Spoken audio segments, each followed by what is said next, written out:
Bienvenidos y bienvenidas a Entropía, el podcast donde exploramos el mundo de la investigación, desarrollo e innovación. Exploraremos avances en diferentes disciplinas y descubriremos cómo impactan en la sociedad. Desde un enfoque humanista. Acompáñanos a esta aventura. Entropía. Hola, ¿qué tal? Sean bienvenidas y bienvenidos a un emocionante capítulo más de Entropía. Soy Cristian Benítez y estoy aquí con mi colega, el maestro Rodolfo Ledesma. ¿Cómo estás, Rodo?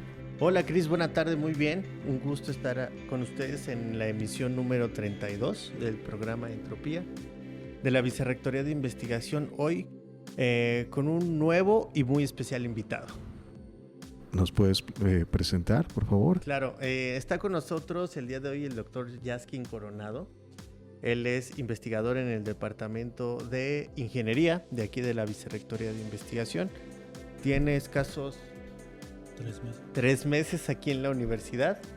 Y bueno, no quisiera hablar de su carrera, sino precisamente estamos hoy en Entropía para conocer un poco de lo que está desarrollando y lo que viene haciendo. Perfecto.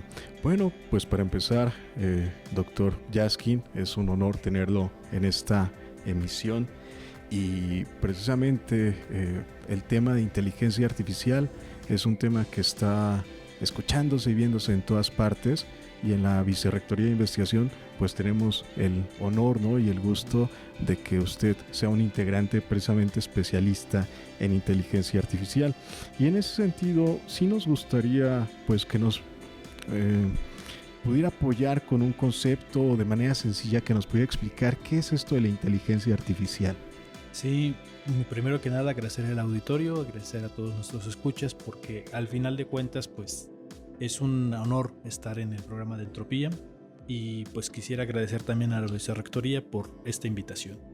Igualmente pues parte de lo que, para mostrarles un poco de lo que estamos haciendo en la Vicerrectoría actualmente, es hacer proyectos sobre inteligencia artificial. Y efectivamente todo el mundo ha escuchado inteligencia artificial y generalmente uno pues cuestiona ¿qué será la inteligencia artificial? ¿Que sea inteligente? ¿Que sea artificial? Y en general pues esos conceptos pues vienen curiosamente desde los años 50. ¿Por qué? Porque pues básicamente lo que está buscando la inteligencia artificial es emular lo que sería el comportamiento inteligente de un ser humano a través de una computadora, una máquina o algún dispositivo. No necesariamente tiene que moverse para decir que es inteligente. Y en este sentido, lo que podríamos considerar como inteligencia artificial sería todos estos algoritmos o mecanismos que utilizan las computadoras actualmente para poder emular nuestra propia inteligencia. En este sentido, pues puede ser desde que haga bien un escrito, que haga bien las cuentas, y podemos explicarlo como las herramientas que actualmente nos están funcionando están funcionando actualmente para poder hacer que la inteligencia nos pueda ayudar hacia nosotros. Y en este caso particular, decir una inteligencia artificial se refiere directamente a que es una inteligencia que está creada por los seres humanos para poder facilitarnos la vida. Ok, doctor, hablaba usted de emular. Emular. ¿Por qué? O sea, ¿emula el conocimiento, la inteligencia humana? Emular lo menciono por una simple razón. Emular no es una especie de imitación, y en este caso de tomar lo que nosotros conocemos como nuestras acciones y tratar de reproducirlas como nosotros las realizamos. Y no necesariamente toda inteligencia artificial pues se basa en, por ejemplo, un brazo robótico que puede realizar un movimiento como las manos. Eso lo denominaríamos en cierta parte como tratar de emular los movimientos, tratar de imitarlos. Pero la inteligencia artificial va un poco más allá. También nos ayuda a entender cosas en la ciencia, nos ayuda a entender que realmente lo que tenemos actualmente pues podemos llevarlo todavía mucho más lejos. Voy a poner un ejemplo muy sencillo. Cuando nosotros inicialmente en la humanidad empezamos a observar las estrellas, generalmente lo que hacíamos era observarlos con el ojo nada más. Y posteriormente, a través de instrumentos como los telescopios, empezamos a poder observar mucho más. Podemos ver los planetas, podemos ver otros objetos estelares, y a partir de ahí fue que empezamos a tener, digamos, instrumentos que llevaron nuestros sentidos a otro nivel.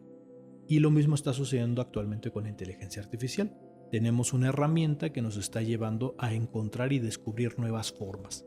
En particular, la inteligencia artificial pues busca patrones que nos ayuda a entender el mundo y también nos ayuda a entendernos a nosotros. Hay cosas muy curiosas. Por ejemplo, hace poco estaba revisando que formalmente pues los lenguajes parecerían que son aleatorios, parecería que son muy complejos, pero tienen estructura detrás, y eso es lo que ahora estamos tratando de enseñarle luego a las computadoras, que aprendan nuestros patrones para poder saber cómo hablar con nosotros también. ¿Lenguajes te refieres a tal cual el idioma o algún lenguaje de programación o algún? Lenguajes me refiero a todos los idiomas, y también hay lenguajes de programación que han evolucionado. Lenguajes en la programación podría ser desde como Fortran, que es un lenguaje por instrucciones. Pensémoslo como los niños pequeños. A un niño pequeño pues tú le tienes que dar instrucciones claras, porque si no le das instrucciones claras no puede hacer la acción. Tiene que ser muy claro, no hay pie a que haya dobles interpretaciones o una interpretación extra, tiene que ser muy claro. Posteriormente hubo lenguajes de programación que fueron un poco más extensos, que pueden ser los programas de orientación a objetos, ya tienen una abstracción, o sea, ya las cosas las concibe como algo que se puede moldear o se puede cambiar. Y pues ha habido diferentes evoluciones en ese sentido de los lenguajes de programación, pero en este caso la inteligencia artificial ha encontrado estructuras dentro de nuestras palabras. Por ejemplo, algo que conocíamos desde la primaria, generalmente decían una frase se compone de un sujeto, un verbo y un predicado. Y eso siempre nos lo decían. Pues resulta que ahora le podemos enseñar a las computadoras que hay un sujeto, un verbo y un predicado. ¿Cómo? Pues haciendo miles y miles y miles de veces, enseñándole diferentes ejemplos, va a encontrar esa estructura gramatical tal cual. Muy bien. Oye, Yaskin, Sí. una pregunta dividida en dos. Primero, ¿desde cuándo tú te interesas por la inteligencia artificial? O sea, ¿desde cuándo le empiezas a poner atención? ¿Y desde cuándo surge? Porque por lo que yo tengo entendido ya tiene muchísimos años que el ser humano ha trabajado con inteligencia artificial, no como ahora, no con los desarrollos de ahora, pero sí de una forma pues ya de hace tiempo. Sí, efectivamente. Mi interés surgió desde chico, tratar de entender las computadoras, cómo funcionaban. Y a partir de cómo funcionan las computadoras, fue que me interesó ver cuáles serían las capacidades a las cuales podrían llegar. Por ejemplo, cuando iniciaban los 2000, pues las computadoras podían conectarse apenas a internet y era una maravilla para todo el mundo. Y en ese sentido, pues a mí siempre me interesó saber cómo es que podemos llegar a comprender nuestro mundo a partir de las computadoras. Posteriormente yo desarrollé una maestría y un doctorado en astronomía, y ahí me enfoqué en el área de cómputo, a entender cómo funcionan estas computadoras para generar modelos para poder explicar el mundo. Y ya posteriormente me especialicé en el área que se llama ciencia de datos, que es un área específica de análisis de datos donde podemos encontrar patrones para poder entender el mundo cómo nos rodea. A partir de ahí fue que empecé a desarrollar más herramientas para poder entender parte de la inteligencia artificial. Y actualmente pues esta inteligencia artificial lo que está haciendo es que, si los resumimos de una manera muy sencilla, imagínense que en los años 50, posterior a lo que fue, digamos, la Primera y la Segunda Guerra Mundial, en los años 50 había muchos matemáticos. Y esta historia puede iniciar desde Turing aproximadamente. Cuando estaba la Segunda Guerra Mundial, los ejércitos del eje pues tenían máquinas que podían codificar mensajes. ¿Qué significa la codificación? Vamos a poner el ejemplo más sencillo. Hablar con F. F de F. Esa es una codificación. Significa que es una regla sencilla que te dice que cada palabra la vas a decir con F. Eso es una codificación. Muy sencilla en nuestro lenguaje, difícil para las computadoras. Pero lo que hicieron los ejércitos del eje, lo que hicieron fue transmitir comunicaciones con ciertos códigos, que se llamaba la máquina Enigma. Entonces en Inglaterra buscaban cómo decodificar eso. Y la única manera que encontraron fue a partir de una máquina. Ahí surgió el concepto de máquina. Con Alan Turing. Alan Turing fue uno de los pioneros para poder encontrar cuál sería la forma de decodificar mensajes. y a partir de señales eléctricas, que sería como la primera computadora, empezó a dar los primeros principios de la computación. A partir de esos principios, lo interesante fue lo siguiente, que empezó a ver que, pues decía, las máquinas podrían pensar de alguna manera. ¿Cómo lo planteaba?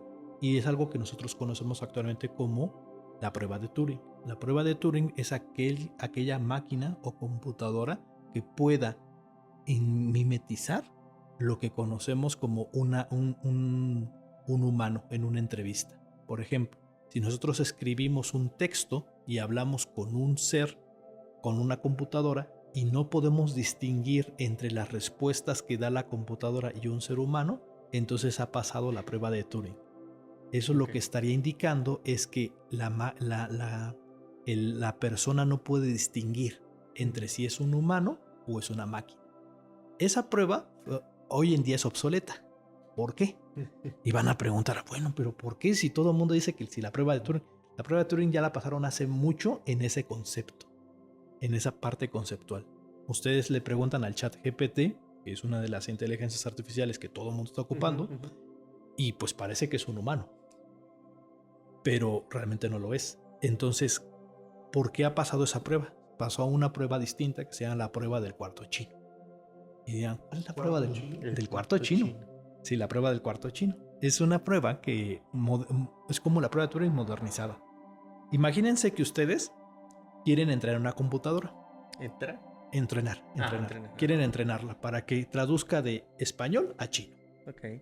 Y entonces, y de chino a español. Eso es lo que quieren entrenar. Entonces, ¿qué es lo que harían? Si ustedes encierran a una persona en un cuarto y le entregan puros ideogramas chinos y le dan un diccionario, y entonces trata de traducir con los ideogramas, trata de traducir, y al principio lo va a hacer muy mal. Va a decir, pues este símbolo es una A, este símbolo es árbol, este símbolo es... Y va a empezar a hacer los símbolos y va a empezar a escribirlos en español. Entonces está esta persona pues tratando de traducirlos sin mucha experiencia. Pero ¿qué pasa si ustedes lo dejaran 1.000.000 de años ahí a la persona? Pues eventualmente va a traducir bien. O sea, va a ver que existe un patrón. La práctica hace al maestro. Exacto, hace al maestro. Pero hay una cosa curiosa. Cuando entrena tanto, pues ¿cuál es la diferencia de un traductor o un intérprete? Este es diferente. Un traductor nada más te dice la frase tal cual como la escribiste y te la dice en otro idioma. Un intérprete, ¿qué hace? Tiene un proceso. Da la idea de lo que quieres decir. Da la idea. Entonces hay un proceso de razonamiento. Entonces actualmente los sistemas tienen un sistema de traducción. ¿Que va a llegar a ser un sistema de intérprete? Tal vez. No lo sabemos todavía. Pero la prueba del cuarto chino es que esos ideogramas nada más entran y salen palabras, pero no sabemos qué está sucediendo. Si el cuarto es, si ponemos una computadora o la persona esta que no sabe chino, pues eventualmente van a aprender. Pero si ponemos un intérprete, va a entender el sentido de las palabras que venían inicialmente y las va a traducir de manera correcta. Eso es lo que estamos ahorita en esa transición actualmente. Para poder entender realmente cómo trabaja la inteligencia artificial, ahorita nos parece como una caja negra, pero no es así. Realmente utiliza muchos patrones para poder entender cómo es que nuestro idioma está funcionando realmente. Eso es lo que está haciendo. Y esta prueba es muy interesante porque nos lleva a una cuestión filosófica. ¿Cómo aprendemos realmente? ¿Y qué es inteligente? ¿Somos inteligentes por hacer edificios, por hacer todo esto? ¿O realmente estamos siguiendo nada más un patrón? Y eso nos lleva a preguntarnos cosas acerca de esta inteligencia artificial que estamos desarrollando. ¿Hacia dónde queremos llevarla? Eso es lo más importante. Perfecto. Pues bueno, doctor, nos ha platicado de cosas buenas, pero ahí viene una pregunta. ¿Sí? ¿La inteligencia artificial también podría utilizarse para cosas no tan buenas?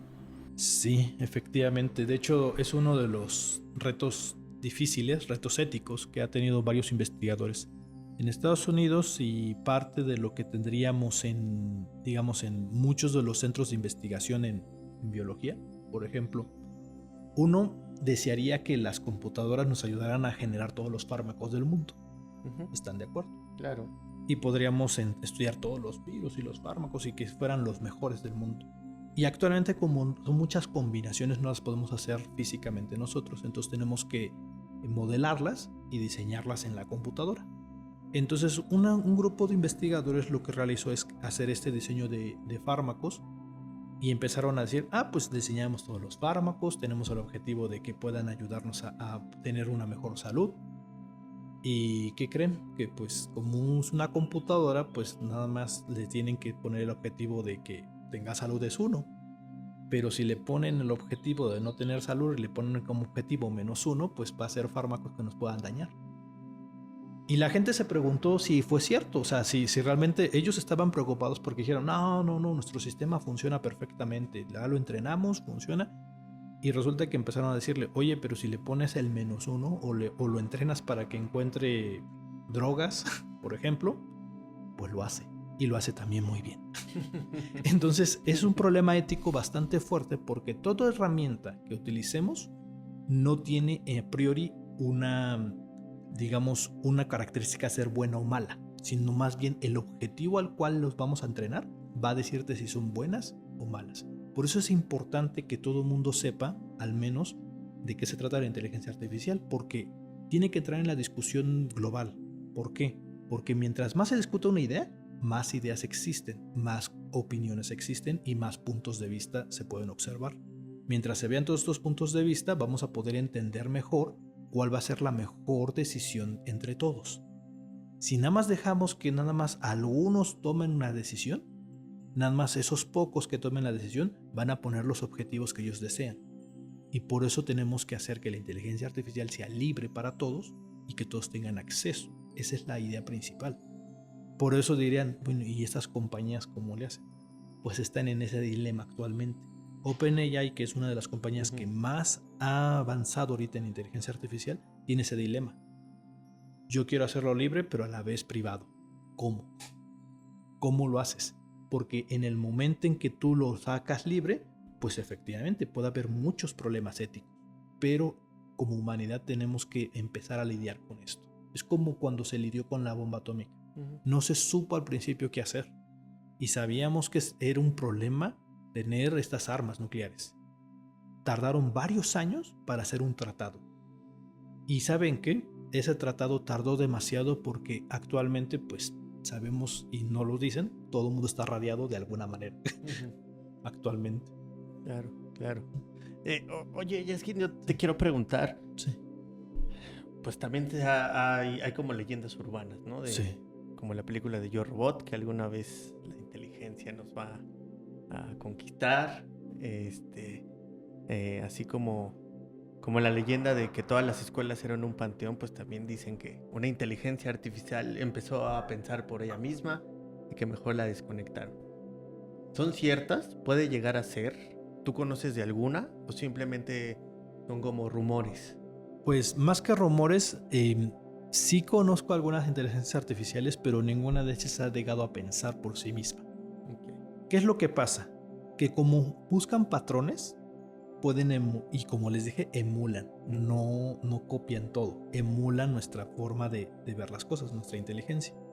Pero todo depende del objetivo. Voy a ponerles el ejemplo más claro.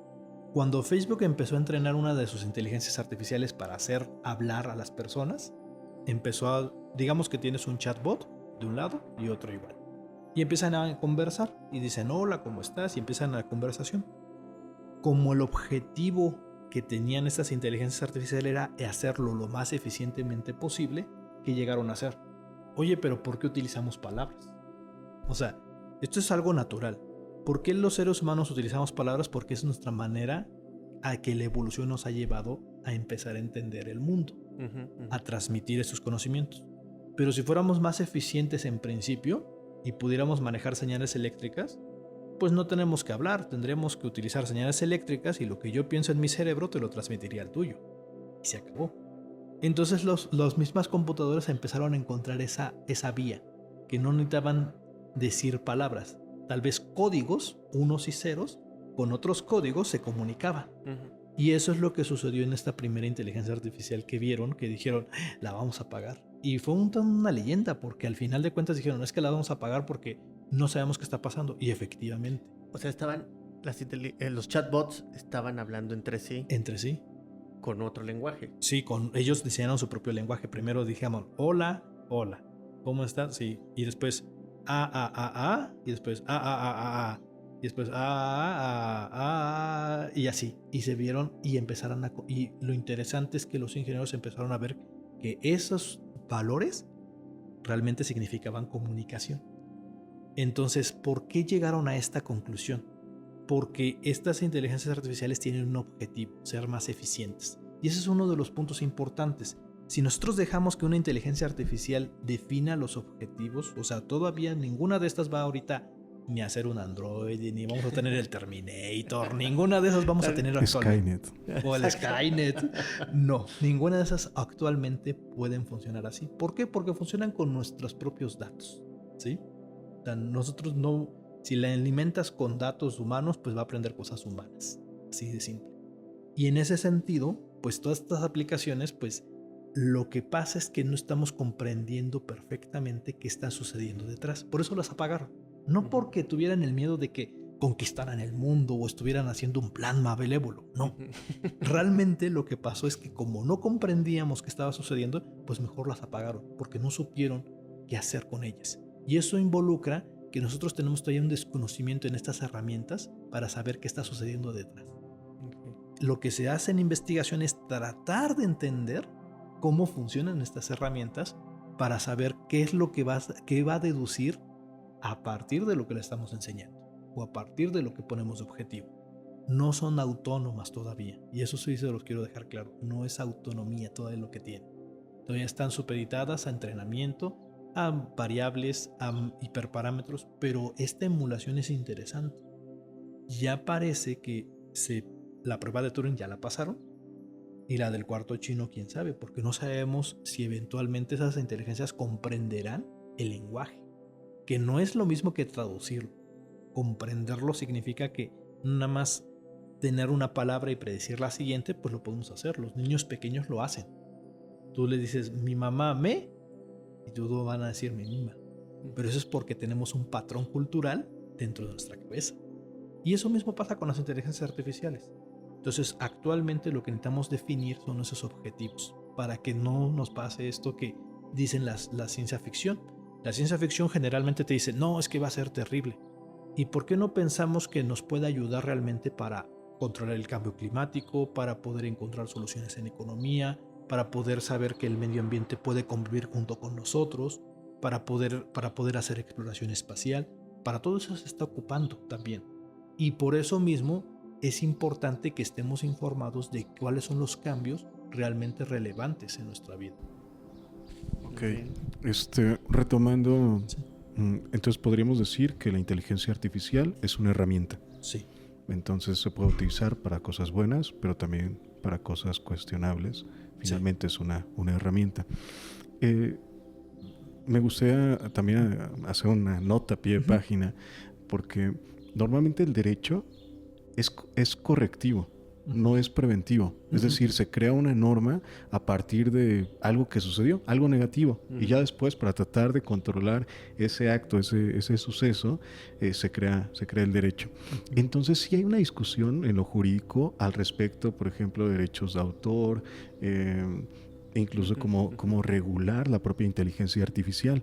Pero no había escuchado precisamente a quienes están de ese lado, no jurídico, sino quienes crean, quienes desarrollan la inteligencia, que también están en un proceso de ensayo y de error. Sí, efectivamente, es un proceso ahorita de ensayo y error, porque realmente, pues, ustedes sabrán que todas las inteligencias artificiales, ahorita que ya tenemos algunas que generan imágenes, hubo un problema legal. Es como dicen, cuando se cae el niño se tapa el pozo. Correctivo totalmente. Entonces, aquí el problema es que la gente sí está pensando qué pasa antes.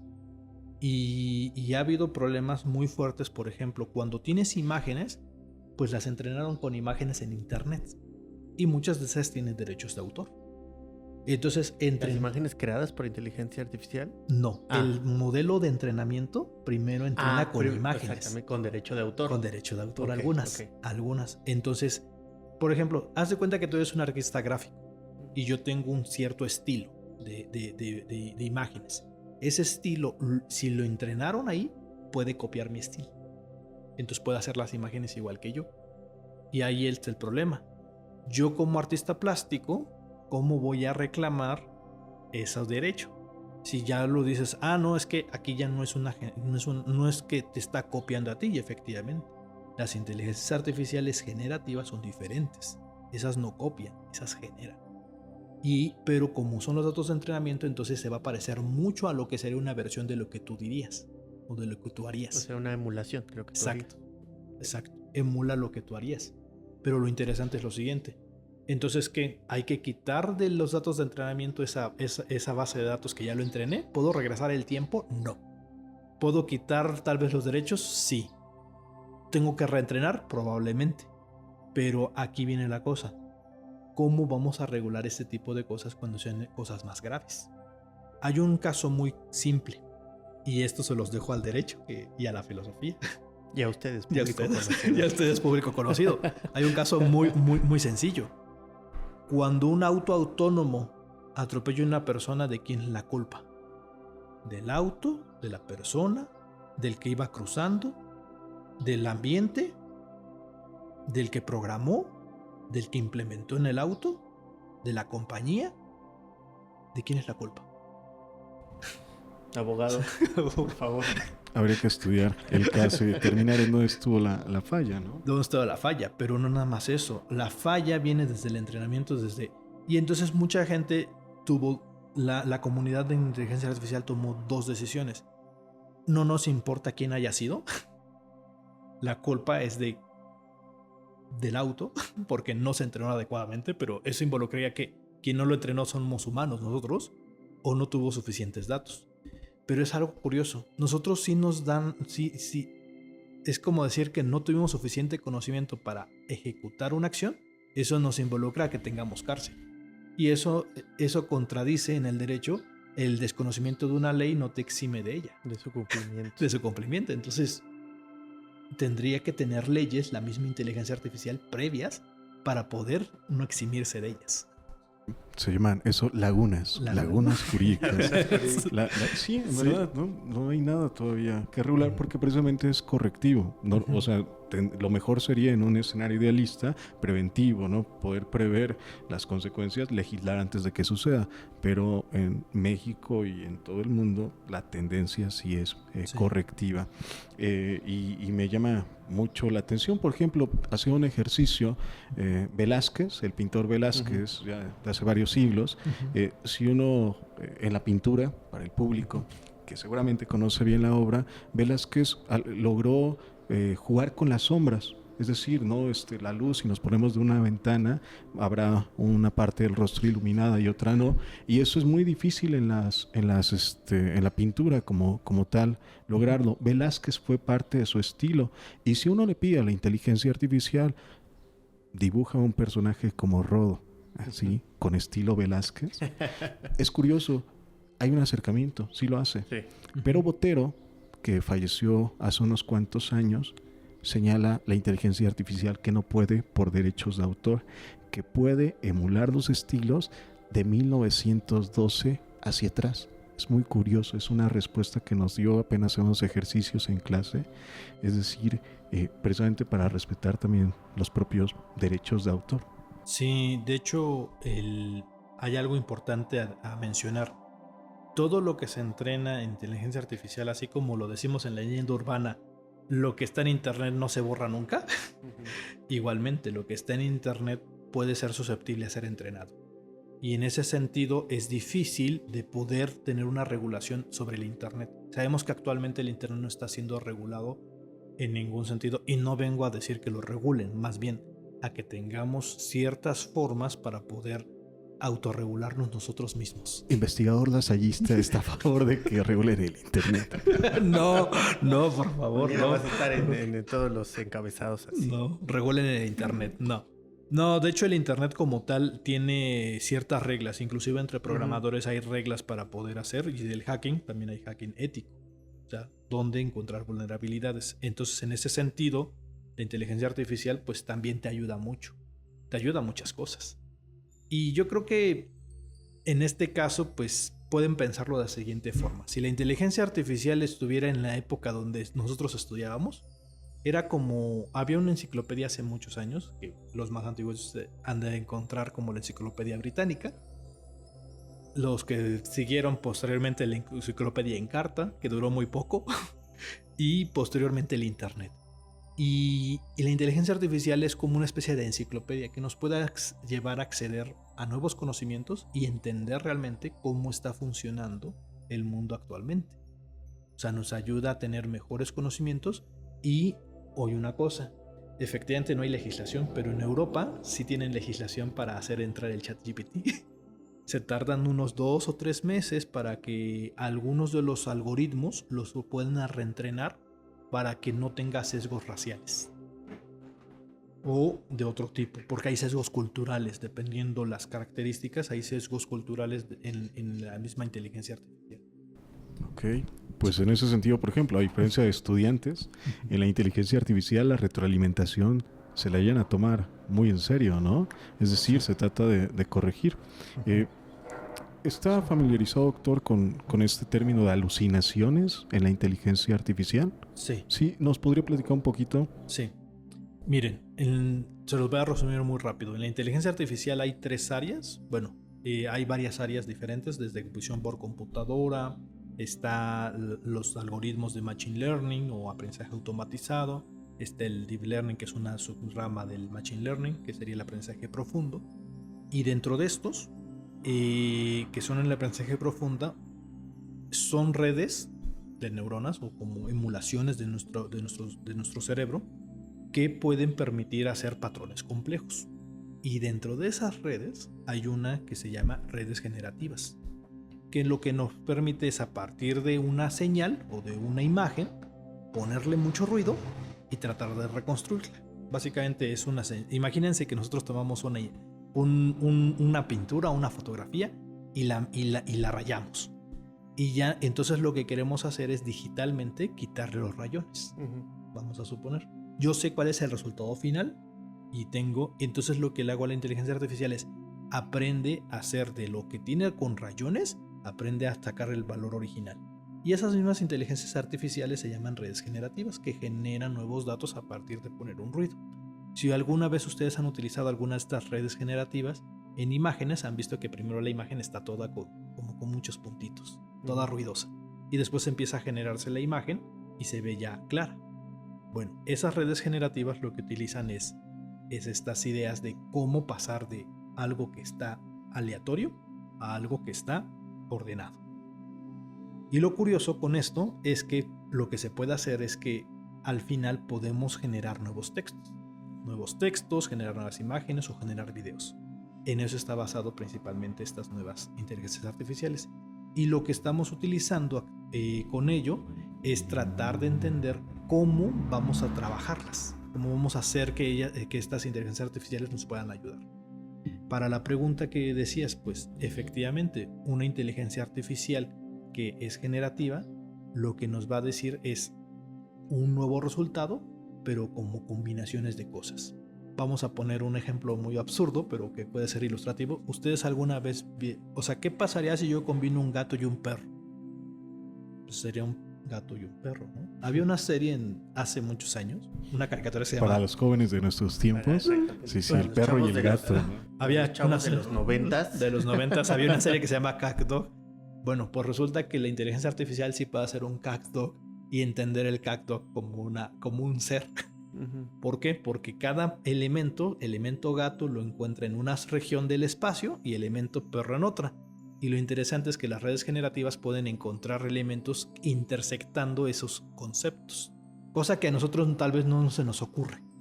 Pero intersecta conceptos cuando ya tiene un mapa general de las imágenes. Pero la inteligencia artificial es lógico tal vez. ¿O es la forma de trabajar para nosotros? No. Es la forma de trabajar, porque lo que hace es que toda inteligencia artificial reduce el mundo a unos y ceros.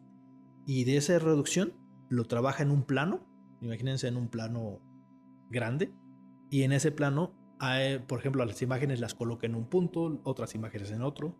Y entonces lo trabaja de una manera que se llama manera vectorial. Para resumirlo, toda inteligencia artificial que conocemos hoy en día es gracias a las matemáticas del álgebra lineal y las transformaciones de estas. Toda inteligencia artificial, de eso se basa. O sea, es más que... Y el término, formalmente, si ustedes quieren ver la historia de la inteligencia artificial, el primer término que tienen que buscar es estadística. Si la estadística la enmarcan así con computadoras y todos los elementos y los algoritmos, les va a dar el machine learning, el aprendizaje automatizado. Y si hacen que todo el mundo lo vea y se vea bonito y todo el mundo diga, ¡ay, qué impresionante!, es la inteligencia artificial. Básicamente es estadística detrás, enmascarada de Números. Números. Muy bien. Sí. Interesantísimo, Sí. doctor Jaskin. Pues ya para ir cerrando con Sí. algunos comentarios, Sí. quisiera consultarle, pues hace unos días tuvimos el encuentro docente y uno de los temas es la inteligencia artificial, pero la inteligencia artificial aplicada a la educación. Entonces, ¿se puede, doctor Jaskin? ¿Es correcto? Volvemos un poco a los derechos de autor y todo esto. ¿Es correcto utilizarlo tanto uno como estudiante? ¿Es correcto dejar que lo utilicen a los estudiantes uno como docente? ¿Y hacia dónde va este desarrollo de inteligencia artificial en la educación universitaria y de posgrado también? Sí, efectivamente es un tema bastante álgido porque hay muchas opiniones al respecto. Y en ese sentido, lo que podría comentarles es que una opinión conservadora, pero también responsable acerca de la inteligencia artificial en la educación en particular, es que recordemos que todo profesor y todo estudiante debe de generar un criterio. Y esos son los ciudadanos del nuevo siglo. Generar un criterio es esencial para poder diferenciar entre lo bueno y lo malo, para poder saber que las reglas se cumplen o no se cumplen. Cuando uno genera un criterio a priori, podemos diferenciar en qué momento utilizarla y en qué momento no. La inteligencia artificial sí nos puede ayudar en toda la parte educativa para poder avanzar mucho más, a poder entender mucho mejor las cosas. Inclusive nos puede ayudar a ser autodidactas. Es interesante. Pero, ¿qué es lo que pasa? Que como mucha gente tiene el problema de quiero plagiar, quiero copiar y pegar, quiero sacar mi calificación lo más rápido posible, muchos de los jóvenes lo que piensan es primero en sacar la calificación y no entender o comprender por qué debo de sacar esa calificación o por qué debo de estudiar. Si no tienen claro el objetivo de por qué estudiar, no van a poder utilizar adecuadamente la inteligencia artificial, porque el objetivo de la inteligencia artificial es una herramienta para poder ya sea investigar, realizar nuevos descubrimientos o poder llegar a una solución mucho más fácil. Pero si no comprendo cómo funciona ni cómo pedirle preguntas, entonces no voy a poder obtener una respuesta adecuada. Inclusive los profesores pueden ocuparla para poder generar discusiones acerca de un tema a otro nivel. ¿A qué me refiero? Por ejemplo, una de las cosas esenciales que debería de pasar en toda clase, y ustedes me van a dejar mentir, es que el alumno debería de estudiar previamente al ingreso de la clase todo el tema. Por eso se les da un temario y una bibliografía. No es porque estén de adorno. Se les da porque deben de estudiar en principio el tema, deben de ser autodidactas. Y si eso lo hacen junto con la inteligencia artificial y empiezan a comprender, el profesor es una guía, es alguien que da las pautas de criterio que deberían de ser socialmente para ciertos temas. Pero si no llegan los estudiantes con ese conocimiento detrás, es muy difícil empezar a llevar la educación en otro sentido, a poder ser aliada con la inteligencia artificial. Entonces es muy importante tener un criterio para poder definir qué sí requieres y qué no requieres en cada caso. Y no nada más eso, también a los profesores puede alivianar mucho lo que sería la carga de trabajo. Imagínense que tengas que hacer 10 clases a la semana. Es algo exagerado, pero en algunos casos sí se requiere. En las clases que son de primaria, se requiere que el profesor haga 10 clases y las tenga que enseñar antes de una semana. ¿Cómo lo va a hacer? pues este tipo de herramientas puede ayudarle al menos a hacer los esquemas generales, a darle, digamos, no a resolverle la tarea, pero sí a poder generar un criterio y un establecimiento de lo más general para que él tenga el criterio para saber esto que me dijo es correcto o no es correcto. El criterio principalmente es para poder definir qué es correcto y qué no es correcto en una inteligencia artificial. Y eso nada más se puede obtener a partir de mucha educación y de generar criterios junto con grupos de alumnos o junto con el profesor. Muy bien. Pues bueno, Chris, ¿tú qué herramientas has utilizado de inteligencia artificial? Pues ChatGPT hemos utilizado en clase, hemos hecho algunos ejercicios, por ejemplo, con estudiantes de posgrado.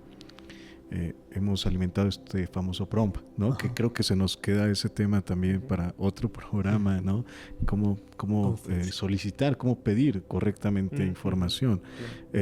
Y varía mucho. Por ejemplo, estudiantes de posgrado, si se presentan como soy un estudiante de licenciatura que estoy pensando en un tema de investigación para titularme, y piden alguna asesoría, o por ejemplo ya teniendo objetivos, se hace el ejercicio, por ejemplo, de validación, ¿no? Oye, ¿consideras que estos objetivos son correctos, son adecuados en relación a mi tema de investigación?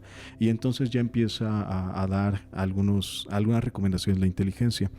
Pero si tú colocas en la presentación, en el prompt, soy un especialista que lleva 40 años en la materia, los resultados son mucho más complejos.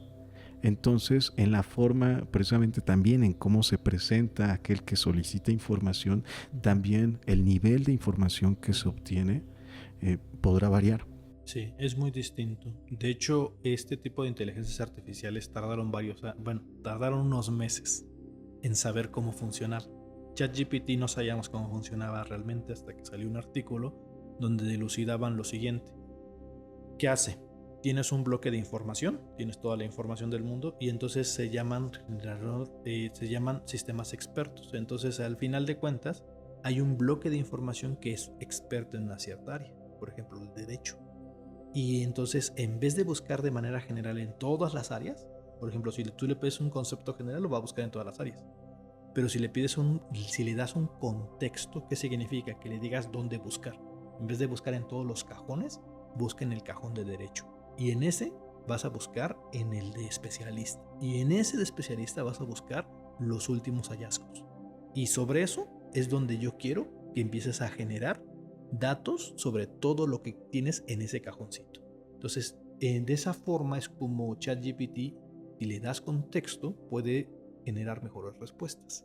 Realmente es como dirían, en el pedir está el dar. Si pides adecuadamente las cosas, te va a dar unas respuestas muy adecuadas para lo que requieres. Pero tomen en cuenta, y tiene la leyenda, la información que se proporcione debe ser revisada. Siempre lo dice. No solo pasen por alto, siempre debe ser revisada, porque ha habido muchos casos en investigación que pues parece que ponemos de colaborador al chat y eso no es posible, eso no debe de ser. ¿Por qué? Porque al final de cuentas, aunque compile información, tenemos que verificar. Aunque pongamos que nos dijo que sacamos tal artículo y sacamos todas las referencias, tenemos que revisar. Todo hay que revisarlo manualmente, todavía. ¿Y por qué? Porque al final de cuentas nosotros somos los que establecemos el criterio. Y esa es la parte donde si un buen criterio también es un buen prestigio. Y uno no quisiera perder su prestigio con tal de utilizar estas herramientas, ¿no? Muy bien.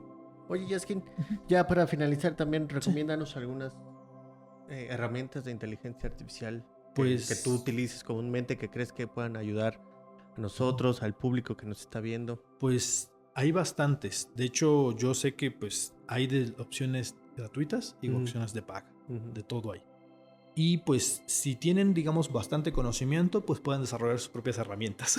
Okay. Prácticamente muchos de los modelos, hay una página que se llama Hugging Face, donde tú hay modelos, por ejemplo, de Microsoft, de Linux, de Facebook, de Meta, de todas las compañías grandes, tienen sus modelos y los sacan cada mes.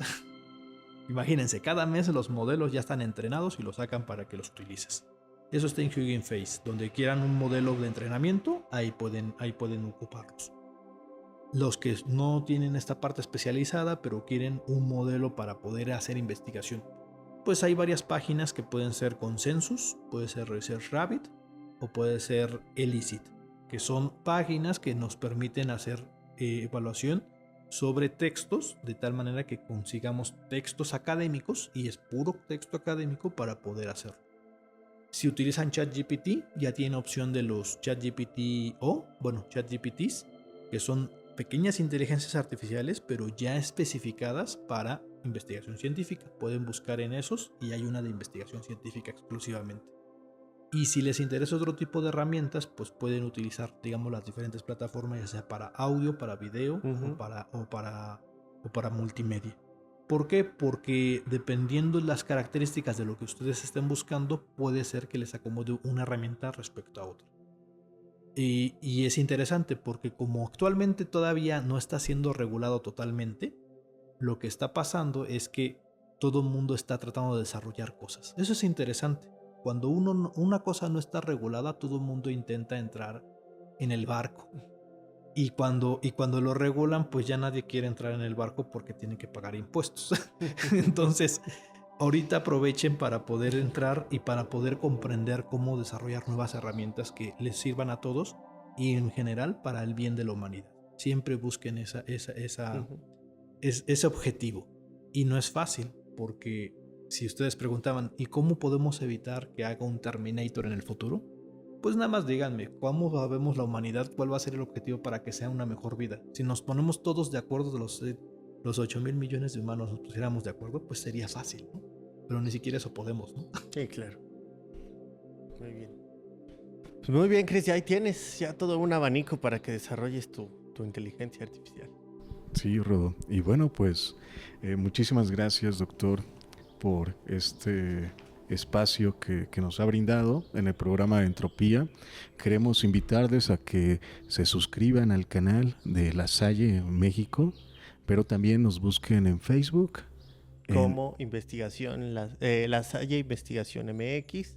Instagram como investigación-La Salle MX. Y también la presentación de Entropía en el canal de Spotify, también de La Salle MX. Sí, entonces que compartan este programa, que lo puedan también someter a discusión, ¿no? Las ideas, que nos compartan sus puntos de vista. Si también quisieran otras preguntas, porque es un tema muy complejo que difícilmente lo vamos a agotar en un programa o dos. Entonces que sea una serie, ¿no? Entropía, la inteligencia artificial. Sí, muy bien. Déjenos sus comentarios, déjenos sus preguntas y se las pasamos al doctor Jaskin para que nos pueda responder algunas de ellas. ¿Y dónde podemos contactarlo, doctor? Sí, de hecho actualmente tengo correo, es Jaskin, YAX, K de kilo y N, .coronado, @lasalle.mx. Por cualquier duda o comentario que tengan acerca de inteligencia artificial o que tengan alguna duda acerca de cómo implementarla, también estamos dando cursos y pues estaríamos en contacto con toda la comunidad para brindarles las herramientas y más allá de eso pues puedan ocuparlas en bien de la humanidad. Muy bien, pues muchas gracias, Chris, gracias por tu participación en el episodio número 32 de Entropía. Los 32 primeros. Muchas gracias, maestro Rodolfo. Muchas gracias y que tengan buena tarde. Gracias. Hasta luego. Suscríbete al canal de YouTube. Dale click a la campanita. Activa las notificaciones. No olvides seguirnos en nuestras redes sociales, Facebook e Instagram. Vicerrectoría de Investigación, Universidad La Salle, México.